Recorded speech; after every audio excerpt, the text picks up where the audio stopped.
Welcome to A View to a Grill. I'm Johnny. Today I'm going to show you how to smoke a brisket using the indirect method of smoking on the Weber kettle. And now let's start with the setup. The first thing we need to do, as always, because I think it's important, is a little grill maintenance. I'll get everything sprayed down, scrubbed down, and wiped down before we even set up the Weber kettle for the indirect smoke. To set up for the indirect method of smoking, I'm just going to be using the baskets that the Weber kettle came with. You're going to be using these baskets to form this space on the bottom grate of the Weber kettle. You're going to be reserving about a third for your charcoal, for your fuel, so that you can have a long burn time throughout the cook. I'll start by pouring in one full chimney starter of Kingsford Blue briquettes. The next thing I'll do is place my wood chunks in various places at the front of the charcoal because we're going to get this smoke at the beginning of our cook. And then I'll top it off with another full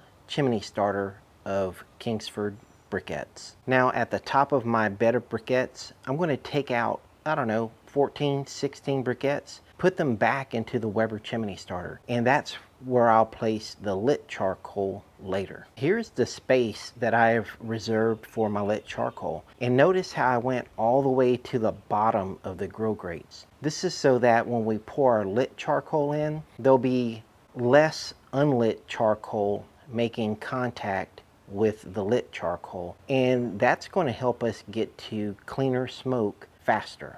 Now we'll get our drip pan down right on top of those Weber kettle baskets. And to finish our setup, we'll put the grates in.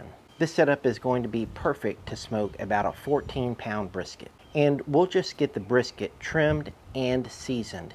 If you want to see my brisket prep routine, check out the video above.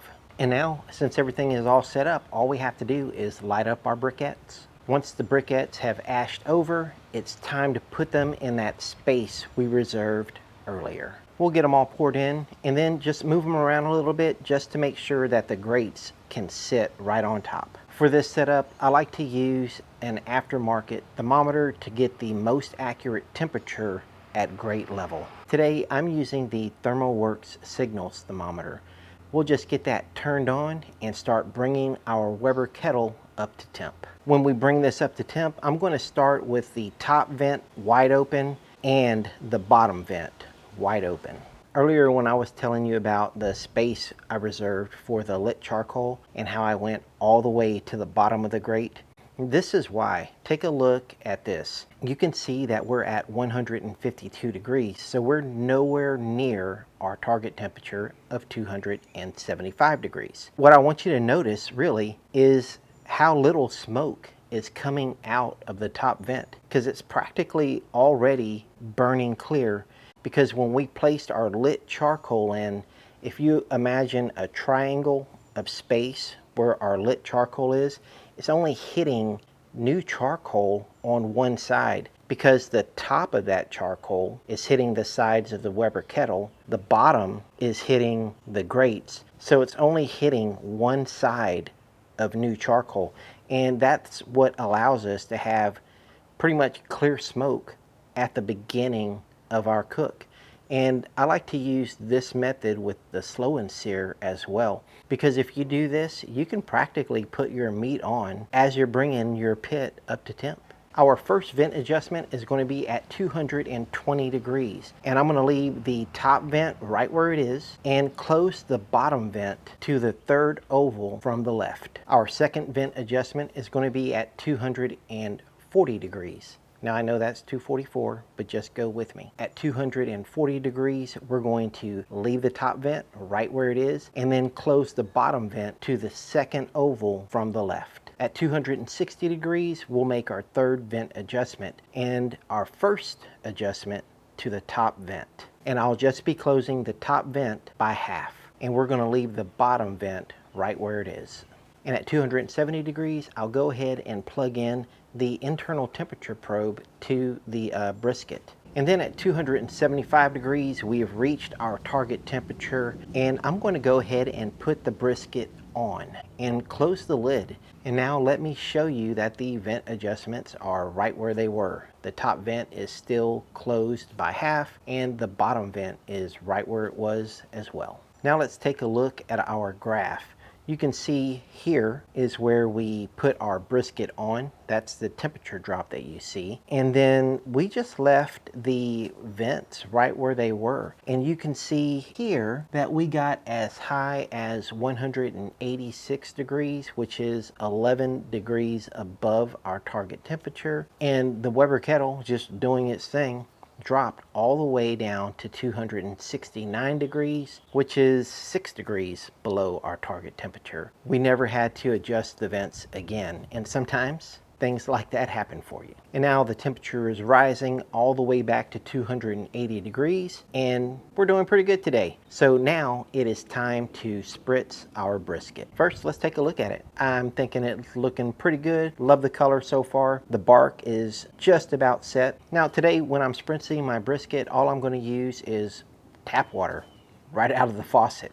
We'll get everything spritzed and get the lid closed. I'm going to be spritzing every hour until it's time to wrap the brisket. Now let's refer back to our graph. You can see all of these dips in temperature once every hour is when I spritz the brisket. This last little dip right here is where I wrap the brisket. Let's go ahead and get the brisket wrapped. The internal temperature to the brisket is 163 degrees, so I feel like once I get everything set up, it'll be about 165, and we can get the brisket wrapped and put back onto the grill. Now here's a little tip. On a windy day and you got your paper down, these little magnets on the Weber kettle table really work really well to hold that paper down and to keep the wind from blowing it all over the place. Now we've managed to get to 164, close enough. Let's get this thing wrapped. I like to spray down the paper. It adds moisture and it makes the paper more pliable.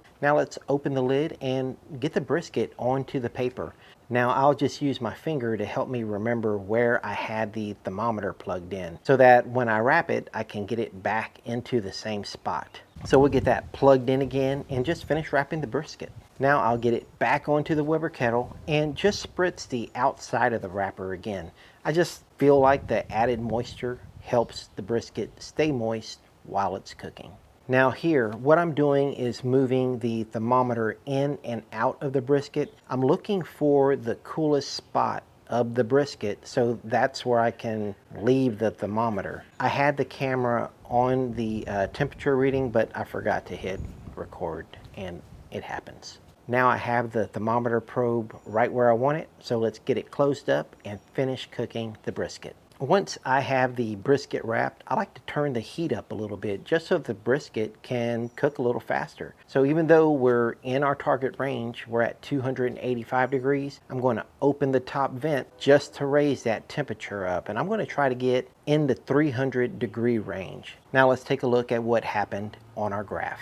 You can see that we got just a little bit over 300 degrees. The temperature started to drop and we remained in the 290 degree range, which is just fine with me. Now I'm smoking this brisket on Easter Sunday, but we're also having a double smoked ham that day as well. So I put that on the Golden's cast iron Kamado, and then people started coming over, and then I started drinking beer, and then holy crap, the temperature shot all the way up to 336 degrees.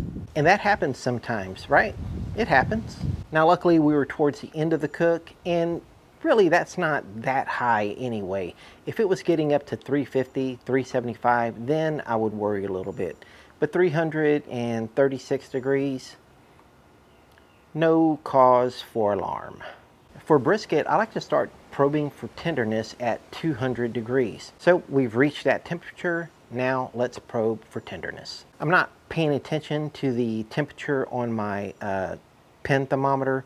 I'm actually just using it to see how tender the brisket is. And at this point, we're going to need to let it go just for a little while longer. So let's take a look at our graph. From these dips right here, you can see that I did that 3 times, probably 10 minutes apart on each one of those. And when we finally reached a temperature of 203 degrees, according to the stationary thermometer, well, it was tender enough to pull off.